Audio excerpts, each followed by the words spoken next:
dizer que o arrebatamento não é bíblico é você se colocar contra a própria Bíblia. Por quê? Por mais que você não seja pré-tribulacionista, você afirmar que o arrebatamento não é bíblico, veja, nós temos pelo menos 3 passagens no Novo Testamento que, a meu ver, são muito claras com respeito ao arrebatamento.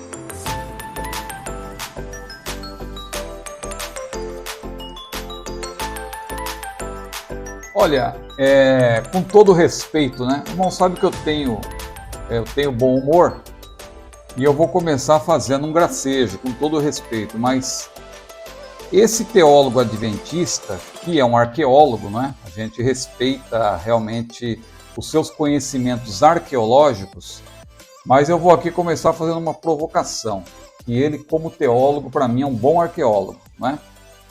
Como teólogo, ele é um bom arqueólogo, porque eu assisti o vídeo que o irmão comentou, né? E o que eu percebo é que ele tentou destruir ou desconstruir a nossa posição, apenas isso, né? E, claro que destruir é muito mais fácil do que construir.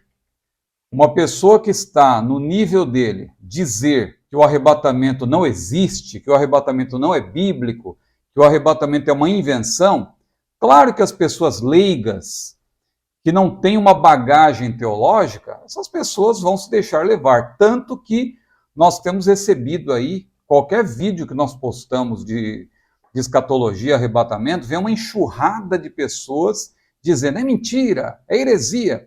Só que a hora que você confronta e pede para a pessoa explicar, ela não sabe, porque ela nunca tomou tempo com o assunto, ela não tem domínio dessas questões teológicas e simplesmente vê doutores aí falando, né? A gente não foi só esse teólogo adventista, infelizmente, tem outros teólogos que têm prestado um desserviço ao afirmar de maneira peremptória que o arrebatamento não é bíblico. Eles sequer pontuam ou esclarecem que eles estão atacando uma determinada posição. Porque veja como é perigoso dizer que o arrebatamento não é bíblico, é você se colocar contra a própria Bíblia. Por quê? Por mais que você não seja pré-tribulacionista, você afirmar que o arrebatamento não é bíblico, veja, nós temos pelo menos 3 passagens no Novo Testamento que, a meu ver, são muito claras com respeito ao arrebatamento. Claro que para nós que somos pré-tribulacionistas, existem muitas outras, mas de maneira clara, assim para quem tem dúvida e acha que a Bíblia não fala sobre o arrebatamento, veja, primeiro vamos citar João capítulo 14, versículo 3, palavras do Senhor Jesus. Aliás, começando pelo versículo 1, ele disse, não se turbe o vosso coração, credes em Deus, crede também em mim, né? Os discípulos já criam em Deus, e Jesus está dizendo, credes em Deus, crede também em mim. Agora note, na casa de meu pai há muitas moradas.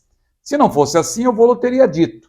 E continuando, ele disse, vou preparar-vos lugar, e se eu for, ou quando for, virei outra vez e vos levarei para mim mesmo, para que onde eu estiver, estejais vós também.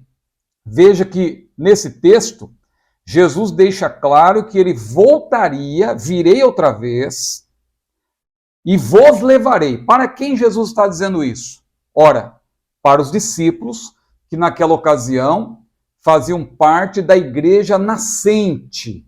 Claro que a era da igreja foi inaugurada no dia de Pentecostes, mas ali estavam aqueles que começaram a igreja, portanto, essas palavras são dirigidas à igreja. Os discípulos ali são representantes da igreja. E Jesus diz então, olha, virei outra vez e vos levarei para mim mesmo, para que onde eu estiver, estejais vós também.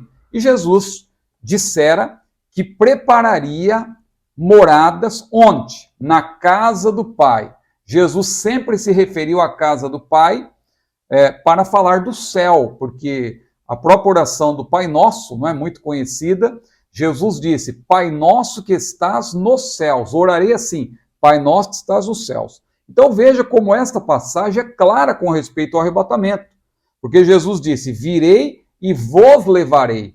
Isso fala de uma trasladação. Ora, Então, quem diz que não tem arrebatamento está se colocando contra as próprias palavras do Senhor Jesus, porque o próprio Senhor Jesus prometeu que virá para trasladar o seu povo para o céu, para a casa do Pai. Virei e vos levarei. Então, a Bíblia fala de uma trasladação. Há teólogos dizendo, não, Jesus vai vir, vai estabelecer tudo na terra e nós não vamos para o céu. Não é? Infelizmente, há teólogos dizendo que nós não vamos para o céu. Mas a Bíblia é muito clara, João capítulo 14, versículo 3. Outro texto também, que quem diz que o arrebatamento não é bíblico, se posiciona contra ele, contra esse texto e contra a própria Bíblia, é 1 Tessalonicenses capítulo 4, versículos 13 a 18. Nós não vamos ler aqui toda essa passagem para ganhar tempo, mas ali nós conhecemos muito bem esse texto, especialmente os versículos 16 e 17, em que o apóstolo Paulo, inspirado por Deus, disse: o mesmo Senhor descerá do céu com alarido e com voz de arcanjo e com trombeta de Deus, e os mortos em Cristo, os que morreram em Cristo, ressuscitarão primeiro, depois nós. Paulo tinha confiança, tinha certeza, não é que ele fez uma promessa de que ele seria arrebatado, mas ele tinha a esperança de que Jesus viesse ainda nos seus dias. Por isso ele disse: nós, os que ficarmos vivos, seremos juntamente com eles, ou seja, os mortos em Cristo, que vão ressuscitar. Paulo disse, iremos juntamente com eles ao encontro do Senhor nos ares. Então veja, quem é contra o arrebatamento está sendo contra esta palavra de Deus, pela qual se menciona o mesmo que Jesus disse em João 14.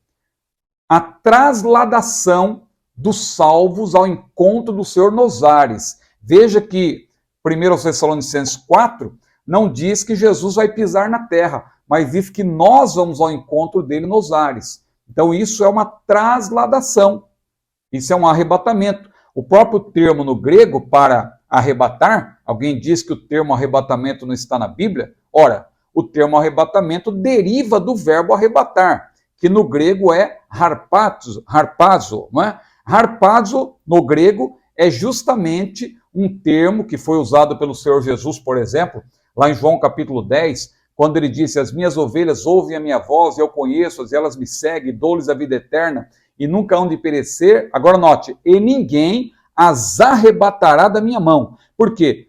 Harpazo, o termo, o verbo arrebatar, é o mesmo que tirar com força, com rapidez, com violência até. Então é isso que vai acontecer com a igreja. A igreja vai ser tirada da terra. Isso é arrebatamento. É um rapto. A igreja vai ser tirada com força, com violência, com rapidez. É um arrebatamento. Então, quem se contrapõe à doutrina do arrebatamento está sendo contra o Senhor Jesus, que disse, virei e vos levarei. É uma trasladação. Está sendo contra o que o apóstolo Paulo ensinou, porque ele disse que o mesmo Senhor descerá do céu e nós iremos ao encontro do Senhor nos ares. É um harpazo, é um arrebatamento, não é? Harpazo é arrebatar, é o verbo, não é? E um outro texto que a gente pode citar, juntamente com essas duas passagens, 1 Coríntios capítulo 15, versículos 50 a 55, em que Paulo, inspirado por Deus, ele também disse, olha, nem todos dormiremos, eu vos digo um mistério. 2 pontos. E aí ele revela qual é o mistério. Veja, aí é um mistério revelado, não é algo que está escondido. Quando Paulo diz, eu vos digo um mistério, aí é uma revelação de algo misterioso, algo que Jesus lhe havia revelado. Então ele disse, eu vos digo um mistério. Qual é o mistério, irmão Paulo? Nem todos dormiremos, nem todos vamos morrer. Ou seja, haverá pessoas que vão estar vivas por ocasião do quê? Do arrebatamento da igreja, porque nós temos que conectar esse texto com 1 Tessalonicenses 4. Mas por que, irmão Ciro? Porque Paulo escreveu aos Tessalonicenses antes de escrever aos Coríntios. Claro que na nossa Bíblia, Coríntios, 1 e 2 Coríntios, vem antes de 1 e 2 aos Tessalonicenses. Mas na ordem cronológica, nós sabemos que 1 e 2 aos Tessalonicenses, Paulo escreveu quando estava em Corinto, na sua segunda viagem missionária, por volta dos anos 51 e 52, não é? Entre esses anos, em que Paulo ficou 1 ano e meio lá na província da Caia, mais precisamente em Corinto, e ele escreveu aos Tessalonicenses. Agora, primeiro aos Coríntios, Paulo já escreve na terceira viagem missionária, quando ele está em Éfeso, onde ele permaneceu por 3 anos. Então, na cronologia, na linha do tempo das epístolas paulinas, primeiro aos Coríntios vem depois, e primeiro e segundo aos Tessalonicenses. Então nós temos que entender primeiro aos Coríntios à luz de primeira e segunda aos Tessalonicenses. Quando Paulo diz, eis que vos digo um mistério, nem todos dormiremos, mas todos seremos transformados num abrir e fechar de olhos ante a última trombeta, note que Paulo já tinha falado da trombeta de Deus. Primeiro aos Tessalonicenses diz que ele virá com trombeta de Deus, e esta está atrelada ao arrebatamento. Portanto, o mistério que Paulo revela em 1 Coríntios não é a ressurreição. Embora a ressurreição esteja presente no momento do arrebatamento, mas o mistério revelado é justamente o arrebatamento, claro que contempla a própria transformação daqueles que estiverem na terra. A igreja vai ser glorificada e irá ao encontro do Senhor nos ares. Então veja, nem todos dormiremos, mas todos seremos transformados no momento, átomos no grego, num abrir e fechar de olhos ante a última trombeta. Essa trombeta é a trombeta de Deus, não tem nada a ver com aquela trombeta de juízo lá de Apocalipse capítulo 11, até porque Deus revelou para João aquelas trombetas de juízos exclusivamente para João. Lembre-se que em Apocalipse, capítulo 10, João come o livrinho. Comer o livrinho, quem já leu o livro do profeta Ezequiel, sabe que comer o livrinho é receber uma revelação exclusiva de Deus para transmiti-la. Então veja que João, ele recebe aquela revelação exclusiva, no capítulo 10 ele come o livrinho, e no capítulo 11 ele apresenta os desdobramentos daqueles juízos. Veja que não foi revelado isso para Paulo. Então a última trombeta que Paulo menciona não pode ser aquela 7ª trombeta de juízo. A última trombeta que Paulo menciona é a trombeta que põe fim à era da igreja. Até porque Paulo morreu cerca de 30 anos antes de Deus revelar a João, lá na ilha de Patmos, de maneira exclusiva, aqueles juízos. Esse preâmbulo, vamos dizer assim, é só para dizer que, infelizmente, esse teólogo adventista, não é? A gente não quer provocar, mas como teólogo ele é um bom arqueólogo, não é? Mas dizer que o arrebatamento não é bíblico e que é uma invenção e tal, é porque ele realmente está ignorando a realidade desses textos. João capítulo 14, versículo 3, 1 aos Tessalonicenses capítulo 4 e 1 aos Coríntios capítulo 15. Só para citar 3 textos para dizer a verdade, porque há muitos outros, é claro.